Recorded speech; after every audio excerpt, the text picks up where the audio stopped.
बात हो रही है पाकिस्तान वर्सेस ऑस्ट्रेलिया और ऑस्ट्रेलिया में मौजूद साबिक कप्तान बाबर आजम का जो बल्ला है उससे जी एमसीजी लॉन्ग रूम कहा जाता है, जहां पर द ग्रेट डॉन ब्रैडमैन और द ग्रेट ब्रायन लारा के बल्ले मौजूद है। वहां पर अब बाबर आजम का बैट भी नुमाइश के लिए रखा जाएगा। एक बड़े एजाज की बात है, ना सिर्फ बाबर आजम बल्कि पाकिस्तान के लिए बड़े एजाज की बात है। राजा साहब, ये इस तरह के नुमाइशी जिस तरह बैट जहां पर रखना, और आपको पता हो कि आपके बैट के साथ द ग्रेट ब्रैडमैन और ब्रेन लाड़ा का बैट पड़ा हुआ है, क्या कहेंगे इस पर? देखिए, एक पहली बात है कि हमें ज़रा होश के नाखून लेने चाहिए। हमारे यहाँ पे स्पोर्ट्स म्यूजियम या क्रिकेट म्यूजियम का कोई कंसेप्ट ही नहीं है। मासवाल लाहौर जिमखाना में है या गद्दाफी स्टेडियम में एक है जो नामुकम्मल सा है, उसको पूरा होना चाहिए। तो ये बड़े ऑनर की बात है। और बाबर आजम ने अच्छा ये किया कि जब वो टीम से बाहर होते हैं या उन पर कोई प्रेशर होता है तो वो कोई ऐसे जुबान दराजी नहीं करते हैं इदारे के खिलाफ या खुद किसी काम रहते हैं। तो ये बहुत बड़ी ऑनर है पाकिस्तान के लिए। वो मैंने लॉन्ग टर्म देखा हुआ है, मेलबर्न में काफ़ी मरतबा गया हूँ। तो ये हम सब पाकिस्तानियों के लिए, क्रिकेट फ्रेटर्निटी के लिए, बाबर आजम और उनकी फैमिली के लिए काबिल फ़ख्र बात है। और मैं मैं एक तहनीती पैगाम जाना चाहिए पीसीबी चेयरमैन के हवाले से की तरफ से भी उनके लिए कि आपको ये जो एक फीस्ट मिली है, आपको मुबारक हो कि अब उनके लिए टेस्टिंग टाइम है टू प्रूव हिमसेल्फ कि मैं वाकई बड़ा हूँ और जो मुश्किल सूरत हाल से वो गुजरे हैं अब यहाँ पे परफॉर्म करके भी दिखाएं उसी बल्ले के साथ, उसी तरह के बल्ले के साथ। हाँ, बिल्कुल, डेफिनेटली। अजहर खान साहब, एक अचीवमेंट है बाबर आजम के लिए, साबिक कप्तान भी रह चुके हैं, बहुत सी खिदमात हैं और अभी आगे भी इंशाल्लाह ये सफर जारी रहेगा। उनका बैट जो है वो एमसीजी लॉन्ग रूम में रखा जाना, आप क्या कमेंट करेंगे इस पर? आई थिंक ये बहुत ही ऑनर की बात है। और इससे आप देखें कि ऑस्ट्रेलिया में उनके नाम के बारे में, उनकी क्रिकेटिंग स्किल के बारे में और उनकी जो एबिलिटी है उसके बारे में वो कितना इन डेप्थ सोचते हैं।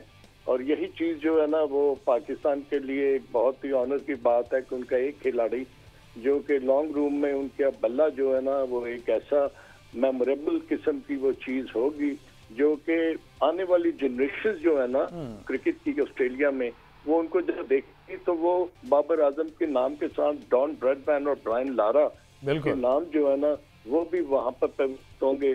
तो यू कैन वेल इमेजिन कि ये पाकिस्तान की क्रिकेट के लिए, पाकिस्तान की जो क्रिकेटिंग जो एक ऑनर है उसके लिए ये कितनी अच्छी बात है।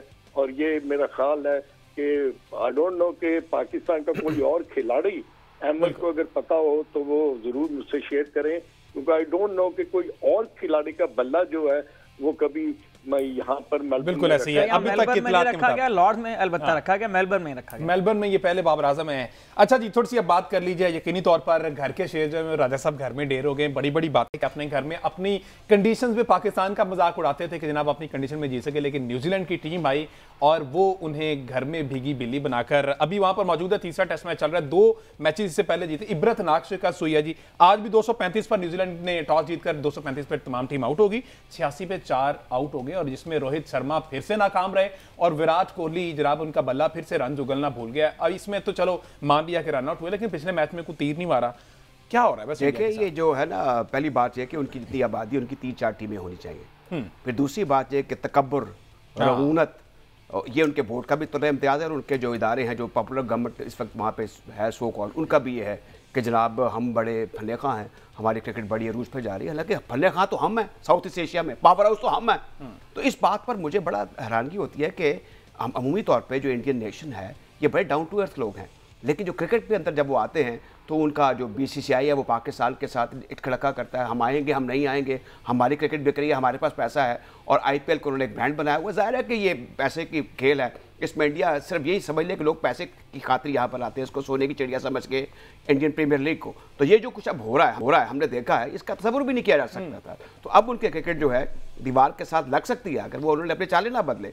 देखिए, अगर उनका साइज बड़ा है या मैग्नीट्यूड बड़ा है तो they should behave like this. ये नहीं कि आप अपने इर्द गिर्द के जो क्रिकेट के मुल्क हैं जिनके साथ आपकी मुखासमत है या सो कॉल्ड कैसे कम नज़रियाती खिलाफ हमारे साथ कहते हैं फजूल किस्म के एलिगेशंस लगाकर, तो क्रिकेट के अंदर भी उनको ज़ाहिर है कि दिस इज़ क्रिकेट। क्या आप हम कहते हैं हम चैंपियंस ट्रॉफी में नहीं जाएंगे, हम एशिया कप में नहीं जाएंगे, हमारा हुक्का पानी बंद करने की नाकाम कोशिश करते हैं। तो ये सारी ऐसी चीज़ें हैं। ये देखें, क्रिकेट ग्रेट लेवलर है, इसमें आप सोच सकते थे कि 2-0 हो जाएगा और बनकटे में फिर आगे लग जाएंगे। तो इसमें मेरे ख्याल में इनको अपनी दावों पर गौर करना चाहिए और कंसंट्रेट करना चाहिए और क्रिकेट के ऊपर। सही है, स्टैट्स पर अहमद सही से जानेंगे, लेकिन अजहर खान साहब आपका भी कमेंट लेना चाहूंगा। हमने देखा कि पहले अब कप्तानी पे बड़े सवाल उठ रहे हैं। पहले मैच में बारिश के बाद बैटिंग का फैसला कर लेना, स्पिन विकेट पे अपने स्पिनर को सही तरह यूटिलाइज ना करना। ऑन द अदर हैंड हमने देखा कि सेटनर ने क्या तकनीक का नाच नचाया है इनको, और इसमें भी 235 पे आउट तो वो हो गए, लेकिन 86 पे 4 आउट इनके भी हो गए। आप क्या कहेंगे इस पर? देखिए हमजा, जो सबसे क्रेडिट जाता है ना न्यूजीलैंड को, वो ये है कि उनका जो श्रीलंका का टूर था ना, वो 2 टेस्ट मैच हार कर आए थे, और इससे ये चीज जाहिर हो रही थी कि सब कॉन्टिनेंट पिचेस पर ना वो अच्छा परफॉर्म नहीं कर रहे, और श्रीलंका ने बड़ा क्लिनिकल और कॉम्प्रिहेंसिव जो है ना वो परफॉर्मेंस देके ये 2-0 सीरीज जीती थी। तो उसके साथ अब आप देखें, जब वो हिंदुस्तान आए हैं ना, तो वहां पर क्या हुआ, वहां पर इंडिया ने ओवर कॉन्फिडेंस हो के ये अपनी जो सीरीज है ना ये खेली है। अब इंडिया को ये पता था कि जी कि हम अगर इन मैचेस में परफॉर्म करके तो हम वर्ल्ड चैंपियनशिप के लिए ना हम क्वालिफाई कर लेंगे। अब इनको लेने के देने पड़ गए। अब 2 टेस्ट मैच हारने के बाद अब तीसरे की जो पोजीशन आप बता रहे हैं, 4 आउट हैं और 80 समथिंग रन हैं, तो इससे ये जाहिर होता है कि उन पिचेस पर अब वानखेड़े स्टेडियम की जो पिच है ना, ये इसको आप रेड कलर की पिच कहते हैं। यहाँ पर टॉस बड़ा वाइटल होता है। टॉस जीती है ना, तो वहां पर फिर आप अगर रन ऑन बोर्ड कर लें तो ये जो पिच है ना, ये start helping the spinners a lot. और अभी आप देखिएगा कि ये कल का जो खेल होगा ना, it is going to be another very very horrible day for India. Khan sahab, कैसा महसूस होता है आपके टाइम में 5 दिन लगातार क्रिकेट और 600 700 स्कोर भी हो जाते थे, बाउंड्रीज इतनी लंबी लंबी हुआ करती थी, फील्डर भाग भाग के थक जाते थे लेकिन बॉल नहीं पकड़ी जाती थी। अब ये सिर्फ 6 ओवर की गेम है और जिसमें पाकिस्तान ने जो है वो भारत को शिकस्त दी है, और सिर्फ 6 ओवरों में खान साहब 121 रन बन गए। क्या कहेंगे, कैसा फील होता है इस तरह की क्रिकेट देख के? नहीं, बड़ा ये एक अच्छी चीज मैं आपको बताऊं कि आई थिंक इट वाज 2012 और 2013, क्योंकि मैं इस फॉर्मेट को मैं बड़ा करीब से देख चुका हूं, और मैं as a manager I travelled with Pakistan team जो कि हांगकांग सिक्सेस खेलने के लिए गई थी। तो अब्दुल रजाक हमारे कैप्टन थे, और प्रोबेबली उसमें शकील खान थे और सुहेल तनवीर, इस तरह के प्लेयर्स जो थे वो शामिल थे। तो मैंने उस टाइम पर ना 2012 या 2013 में वो असल बात जो थी ना, वहाँ पर आर्टिफिशियल पिचेस होती थी, वहाँ पर ये जो आपकी जो प्रॉपर पिच है ना ये नहीं होती थी। तो उसके ऊपर मैच के आपके रूल्स एंड रेगुलेशन तो वही थे जो कि अभी आपने बताया, या हमजा ने और अहमद सईद है हमारे साथ, राजा साहब अहमद ने बताया।